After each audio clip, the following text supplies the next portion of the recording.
Una de las nuevas formas de comunicarnos con ustedes es entrevistar a gente que está relacionada en la actividad forestal. Por eso hoy me acompaña Víctor Macadar, quien es un diseñador industrial de nacionalidad uruguaya. Ha desarrollado un dispositivo el cual sirve para controlar las plagas de manera biológica. Hola Víctor, muchas gracias. ¿Cómo estás? Hola Norma, ¿cómo estás? Un gusto estar aquí acompañándote El gusto es mío. y presentándote también el dispositivo que estabas mencionando y explicando un poco lo que necesiten respecto del control biológico, pero sobre todo para ver en qué se puede mejorar la producción forestal en México, el combate de plagas en México, proponiendo un sistema que digamos que es lo más nuevo y novedoso y lo más eficiente a nivel mundial. ¿Y cómo surge la idea? Compártenos esa información. ¿Cómo es que surge la idea de desarrollar ese dispositivo? Empecé a investigar todo lo que era el control biológico, que yo hasta ese momento no lo conocía. Empecé a leer libros, formarme, entrevistar gente e incluso visitar fábricas de biocontrol para detectar bien no solo la problemática particular que tenía este científico tratando de investigar, sino cuáles eran las barreras del control biológico. Y bueno, hay varias publicaciones de esto, no es que descubrí América, pero sencillamente la base, digamos, lo más básico, porque ni siquiera es mi ámbito, o sea que desde lo más humilde de mi ser voy a comentarles lo que entiendo que estaba frenando este desarrollo más sostenible. Vos para combatir plagas, los agricultores, productores forestales, incluso en los invernáculos tenés dos caminos, básicamente. En realidad se habla de manejo integrado de plagas, pero vos podés optar por agroquímicos y por productos de control biológico. ¿Qué son los productos de control biológico? Son los enemigos naturales de las plagas. Cada plaga, una plaga es simplemente una población de una especie que te está comiendo el cultivo, pero que su población se disparó exponencialmente porque no tenía quien la controle en la naturaleza. O sea que el ecosistema está roto. Faltan otras especies ahí para nivelar las poblaciones hasta niveles económicamente aceptables. ¿Qué pasa con estos enemigos naturales?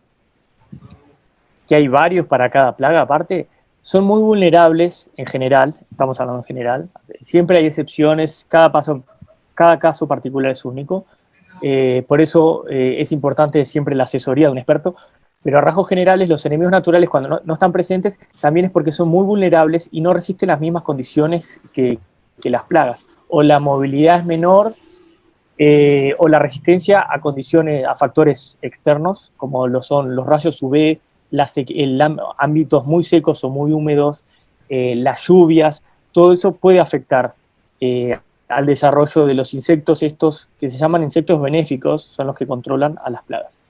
Entonces, ¿qué pasa? Los productores, sean forestales o de legumbres, agricultores, agrícolas, muchas veces se ven entre la dualidad. Por más que quieran usar controladores biológicos, no te ofrece resultados garantidos o tenés que liberar una gran cantidad de estos animales para asegurarte un mínimo de protección. Y tenés que planificarlo muy bien y tenés que tener en cuenta todos los factores ambientales, como te digo, para que no se afecte la liberación. Ahora, ¿qué pasa? Muchos de esos tienen que optar por los agroquímicos, que son moléculas súper estables, es cierto, son moléculas súper estables, entonces matan todo, pero tienen algunas consecuencias negativas que eso ya se está viendo a nivel mundial. Está mucho más avanzado en Europa lo que es la reglamentación, pero básicamente te genera resistencia a las plagas, te genera dependencia porque no volvés a restablecer los ecosistemas. O sea que si matás incluso otras especies que hay en el ambiente que por ahí te estaban controlando otras plagas potenciales y después se te disparan. Entonces se genera como cierta dependencia.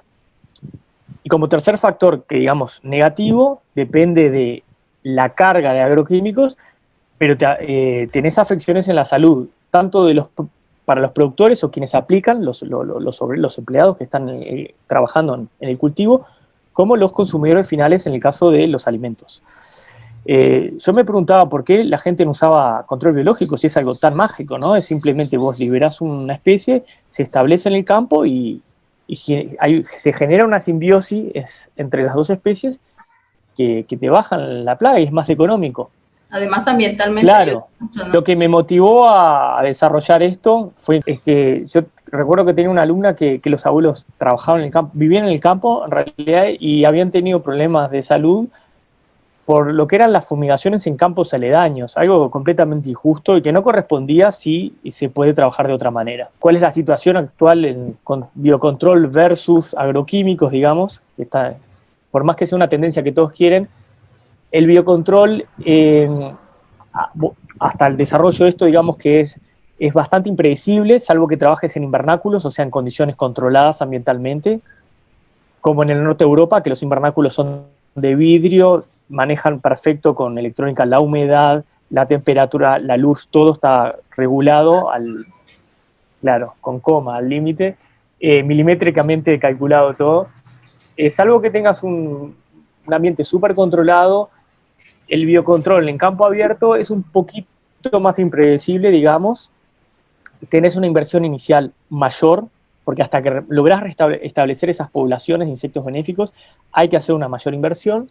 Está la garantía que los agroquímicos, digamos que actúan instantáneamente. O sea, hay que ser franco con los productores porque todos sabemos cuál es la realidad. Un agroquímico te actúa inmediatamente. Y en el biocontrol hay que planificarlo bien, porque cuando vos liberás huevos de estos enemigos naturales, demoran en emerger, después van a buscar la plaga, la parasita, entonces ya, o sea, es un poco más, no es inmediato el impacto, no lo ves inmediatamente. No en todos los casos, estamos hablando a grandes rasgos, ¿está? Hay que hacer estas salvedades, porque cuando esto lo vea un ingeniero, un técnico, hay casos particulares bueno, no todo es una verdad que se aplica a todo, digamos, pero a grandes rasgos estos son los problemas que hay.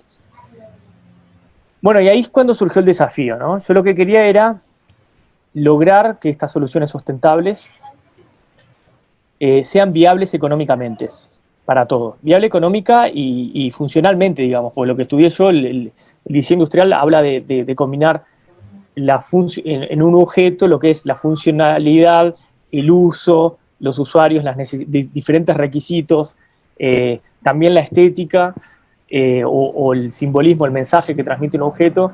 En este caso particular lo que queríamos resolver eran problemas funcionales para viabilizar el biocontrol. Y el desafío fue a escala global, o sea que no importa si vos lo instalás en un ambiente hipercálido como lo es África o súper frío como lo es el norte de Europa, que le asegure a quien use este dispositivo que el enemigo natural que libera acá adentro, el biocontrolador, va a hacer eficientemente su trabajo. No va a morir, no va a morir, básicamente era eso, que no muera, pase lo que pase, que no muera. Bueno, te voy a contar algo más. Soy uruguayo y acá en Uruguay se estaban contaminando mucho los ríos. Es muy difícil. El acceso a los alimentos orgánicos, digamos, tratados con biocontrol, tampoco es lo que tenemos más al alcance de la mano, digamos. Y sin embargo, cuando visité Europa, habían empresas establecidas hace más de 40 años, la reglamentación ya está desarrollada, entonces hay limitaciones también de lo que son legales para registrar productos de biocontrol. O sea, es mucho más fácil en varios países registrar agroquímicos que productos de biocontrol. Lo que pasó también visitando estas empresas y relevando todos los dispositivos que habían del estado del arte, los más avanzados, descubrí una oportunidad porque hablando con ellos detecté que casi todas las innovaciones que se estaban proponiendo desde el ámbito privado como desde el público, desde instituciones de investigación y universidades, era siempre la búsqueda de enemigos naturales más resistentes. ¿Y por qué iban por ese lado? Porque en general los hongos entomopatógenos, que son estos hongos que podés liberar, esparcir con pulverizador o puntualmente, o los enemigos naturales, digamos las avispas parasitoides, que son más o menos, hay varios tipos de enemigos naturales que puedes liberar. Hongos entomopatógenos, que como que la plaga se enferma al respirar esas esporas o comerlas. Tenés también avispas parasitoides, que para explicar cómo funciona es como la película de Alien. Viene un bicho, te pica y adentro tuyo empieza a crecer otra avispa parasitoide, digamos, porque vive parte de su vida adentro tuyo y otra parte afuera. Un parásito siempre vive adentro nuestro, nosotros tenemos parásitos, no parasitoides, que los parasitoides son quienes se desarrollan adentro y después rompen la piel y salen para afuera. Y tenés nematodos, hay diferentes tipos de bioproductos, digamos. La mayoría de las investigaciones, por esto que te hablo de los factores ambientales, siempre iban direccionadas a tratar de encontrar un enemigo natural más resistente. Nosotros cambiamos el enfoque porque no venía del ámbito de la biología, entonces dije, ¿por qué no neutralizamos todos estos factores negativos que están incidiendo en una alta tasa de mortalidad de los enemigos naturales antes de que puedan hacer su trabajo? Y al neutralizarlo, logramos que salgan todos a hacer su trabajo en las mejores condiciones, con alimento, copulados, hacia la segunda generación, todo eso. Entonces lo que hicimos fue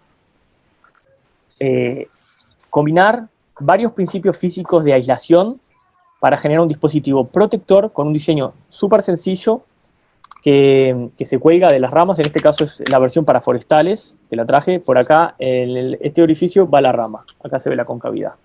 Okay. Y ¿De qué material está hecho? Perdón, Víctor, ¿de qué material está hecho? Gracias por preguntarme, eso es muy interesante. Demoramos meses, casi un año, en lograr encontrar este material. Es un biopolímero de rápida degradación sobre el suelo. No sé si se ven las marquitas, se llega a ver que no es uniforme el color. Bueno, esas marquitas es porque está fabricado con productos naturales, sea cáscara de arroz, trigo, o sea, hay maíz. No tenemos toda la... Nosotros al buscar proveedores no tenemos la formulación exacta, pero sí sabemos que 100% de productos naturales no es basado en petróleo y está desarrollado para cumplir con una certificación europea que es que significa que es degradable sobre la tierra. No necesitas desecharlo en composta industrial. La mayoría de los bioplásticos, por ejemplo el PLA, que es el más ampliamente utilizado en la impresión 3D, es un bioplástico, pero que para degradarse necesita del composta industrial. Necesita alta temperatura para degradarse y humedad, y las bacterias, una gran presencia de bacterias ayuda. Esto está diseñado para que después de un tiempo, hay una parte que falla a propósito, que es que se abre después de unos meses de uso, cae al suelo y alimenta a la planta que una vez protegió. No es lo mismo que el PLA, no es un bioplástico, es un biopolímero de alta degradación. Y está diseñado también esto es inyectado en una máquina de inyección de plástico, o sea, para producción en serie. O sea, tiene una alta calidad, una alta definición, digamos, y cumple con los estándares más estrictos de degradación para evitar costos logísticos, porque vos en plantaciones certificadas no puedes dejar residuos, menos plásticos que no se degradan. O sea, lo peor de todo es un plástico basado en petróleo que no se degrada. Claro, entonces, estamos buscando mejoras al ambiente, ¿no? Sí, a ver, es lo primero que queríamos nosotros era eso, viabilizar, que cierre todo el concepto de mejora ambiental. Te voy a contar un caso de aplicación de cómo funciona, porque para las diferentes especies hay que a veces sustituir algunas partes por otras del dispositivo, sobre todo lo que son los orificios de salida para que sirva para diferentes especies. Nosotros las patentes que tenemos son como una base tecnológica y sobre ella podemos construir diferentes diseños. Lo que protegimos no es un diseño, digamos, una forma, sino esta combinación de principios de aislación y protección. Entonces podemos aplicarlos para diferentes diseños. En este diseño particular, que es el de forestal y que te voy a mostrar, aquí se abre la cápsula. Okay. Adentro tenés diferentes compartimientos y gran ventilación. En el compartimiento central, ahí se puede poner alimentación, miel, por ejemplo. Esto sirve cuando liberas avispas parasitoides para que cuando los machos que en varias especies emergen antes no salgan al ambiente, se queden comiendo adentro y esperen que las hembras emerjan para poder copular y tener una segunda generación. ¿Qué pasa? Porque vos estás tratando de instaurar una población. Entonces, si vos no dejas alimento adentro, lo que puede suceder es que los machos salgan y no hay hembras en el ambiente. Después las hembras emergen y no encuentran con machos. Entonces después parasitan, y hay especies que ya son fértiles, pero al no haber copulado interpretan la naturaleza sabia, digamos, interpretan que faltaban machos en el ambiente y solo ponen machos en la plaga. Y no tienes una segunda generación de avispas parasitoides que te parasite después a la plaga. Entonces nosotros no queríamos generar una dependencia, que todo el tiempo tengas que andar liberando bioproductos. Queríamos optimizar y que realmente funcione. Entonces, ese punto con miel sirve como punto de encuentro, digamos, en diferentes especies. Es algo común a diferentes especies esto de que algunos machos emerjan antes, esperan ahí comiendo y después al emerger las hembras copulan.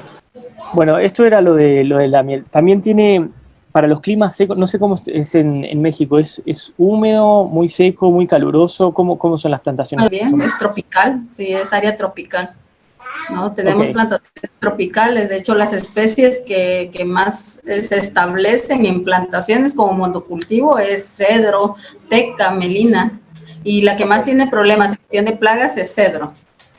Ok.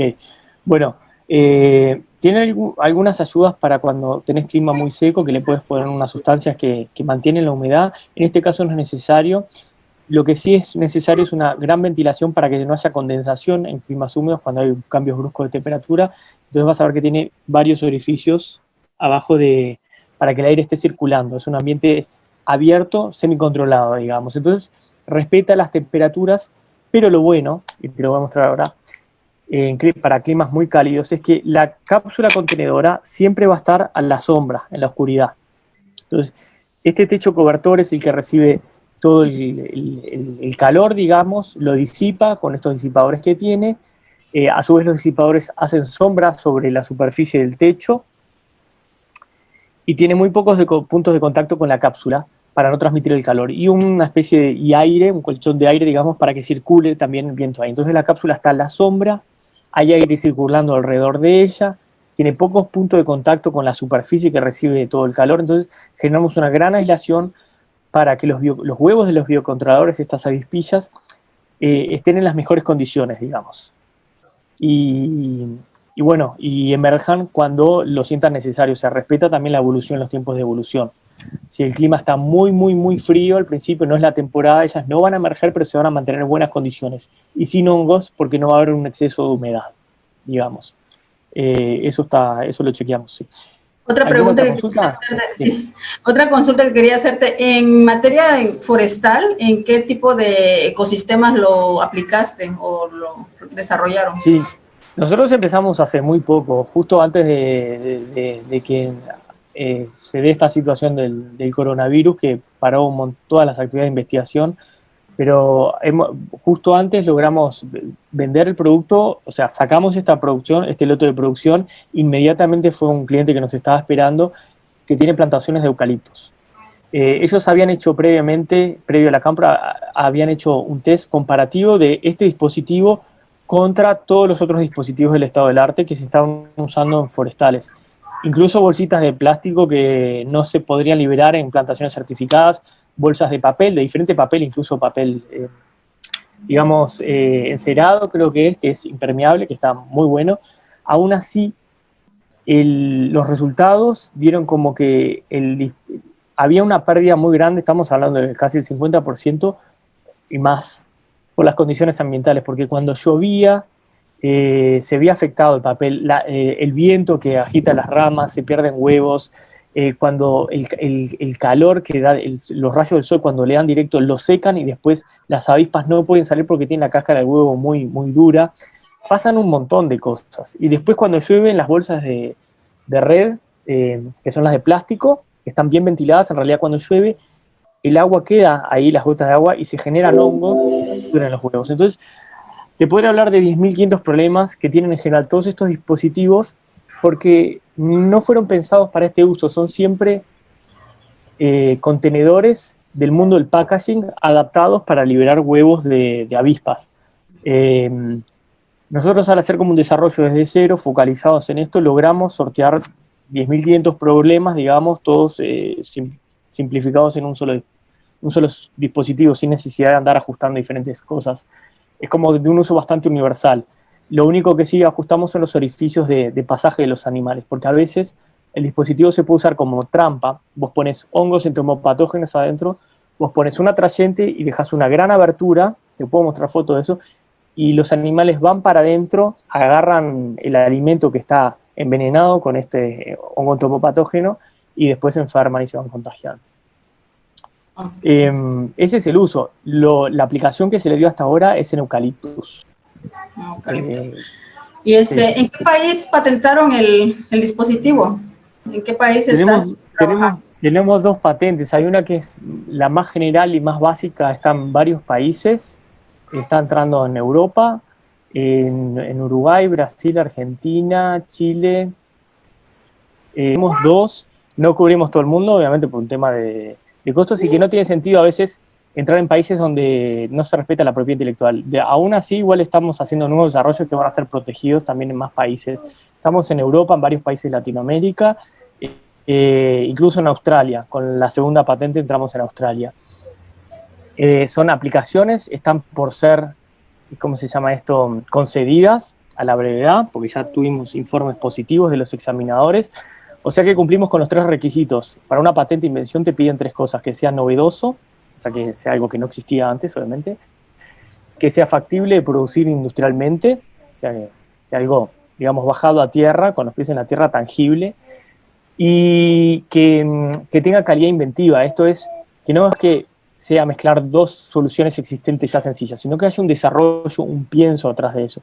Y lo logramos por todos el feedback que hemos tenido en los diferentes países, de todos examinadores diferentes. Cumplimos con esos requisitos, así que va a ser considerada la brevedad.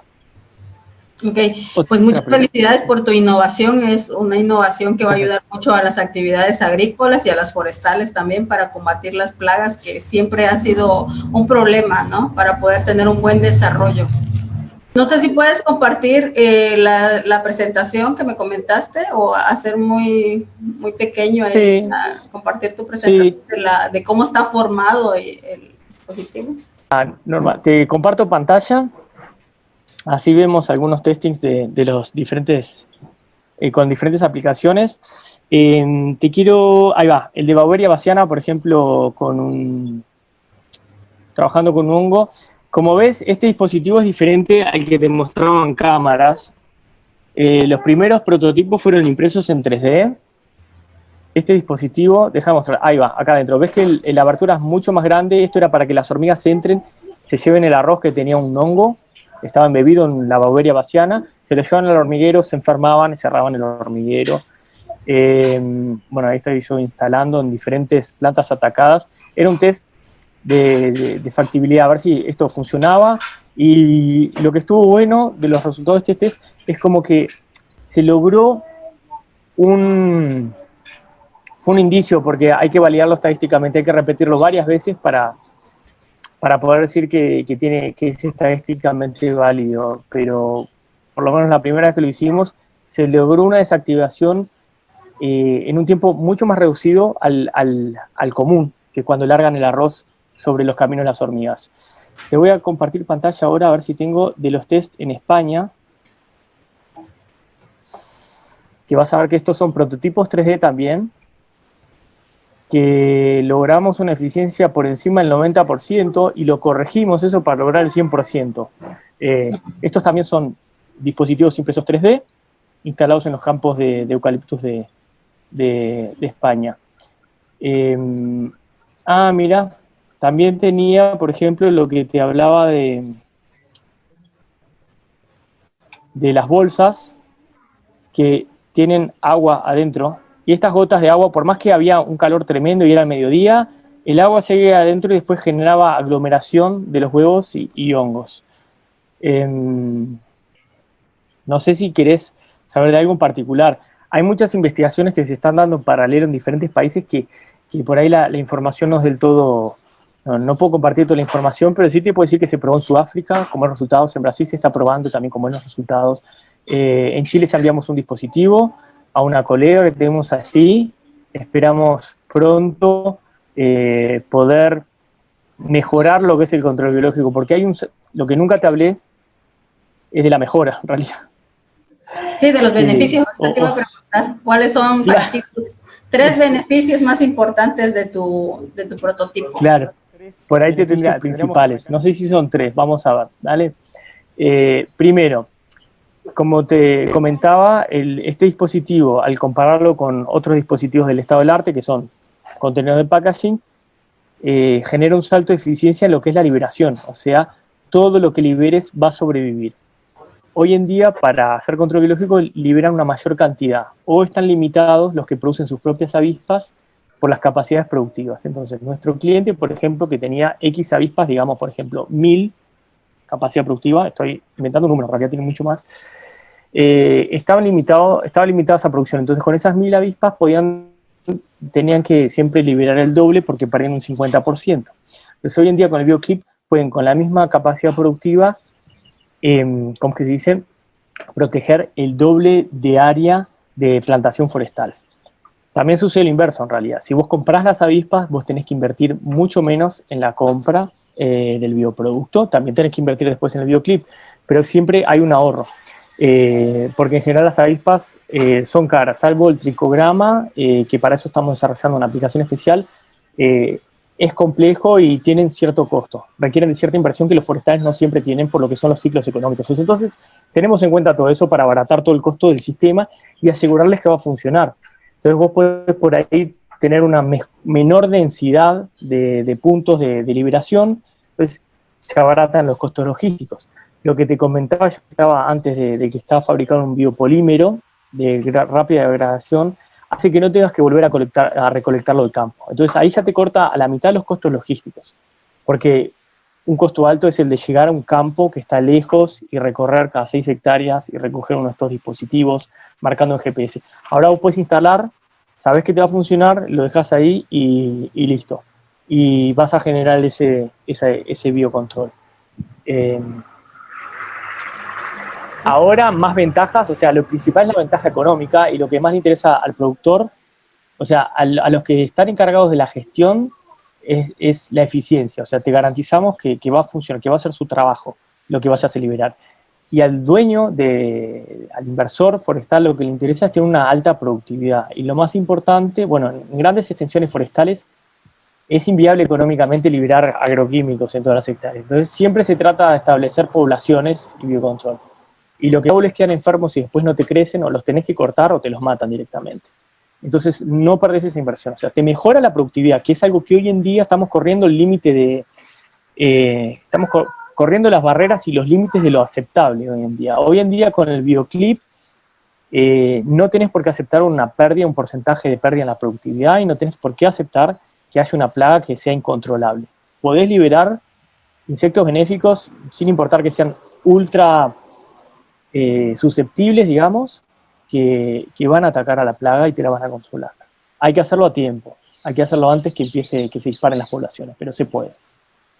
Ok, pues muchas gracias por tu tiempo, la verdad que está muy interesante, te felicito por la innovación, ojalá que pronto aquí en la región pueda llegar toda esta tecnología, pueda ser accesible, vamos a ser accesibles a eso, ¿no? Muchas gracias, Víctor. Por favor, Norma.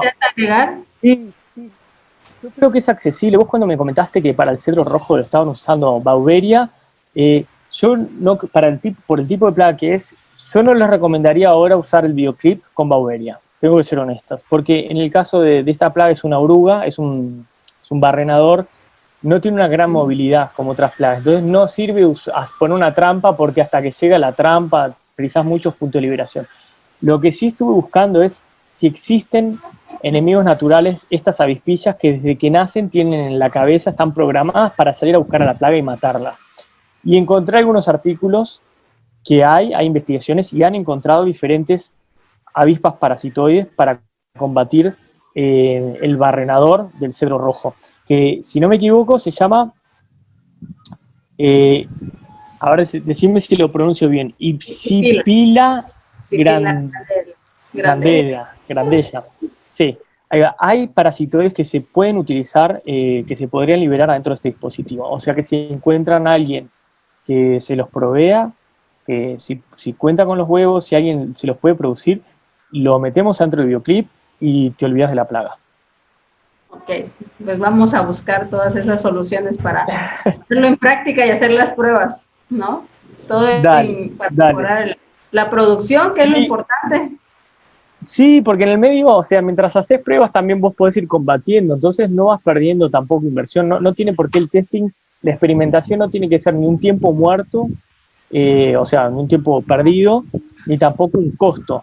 Se puede hacer de manera ya que te dé resultados y, o sea, porque lo vas a comprobar. Estamos muy seguros porque ya lo testeamos el dispositivo en todos los varios países con diferentes especies y siempre tuvimos buenos resultados. Entonces, te puedo decir con confianza que si tienen este problema, busquen esa avispa y nosotros podemos aportar algunos dispositivos y se pueden ver excelentes resultados que va a redundar en un salto en los resultados de la productividad y una menor carga de trabajo para todos, que es lo que queremos. Y mejor calidad, ¿no? En la madera, que es donde daña el gusano barrenador, daña el fuste y crea Exacto. daño permanente, ¿no? Que ya no se puede rescatar a veces la troza. Pues muchas gracias, Víctor. Gracias por tu tiempo. Por favor. Compartir tu conocimiento. Muchas gracias. A tu disposición y gracias a vos en realidad por estar haciendo esto también, de democratizar, digamos, todo este conocimiento y también llevar a distintos puntos la información, el know-how que surge de otras partes del mundo. Eso es muy importante, compartir el conocimiento para que sea más competitivo también todo el mercado. Ya es más competitivo. Gracias, ¿eh? Sí, cuídate. Dale. Saludos. Chao.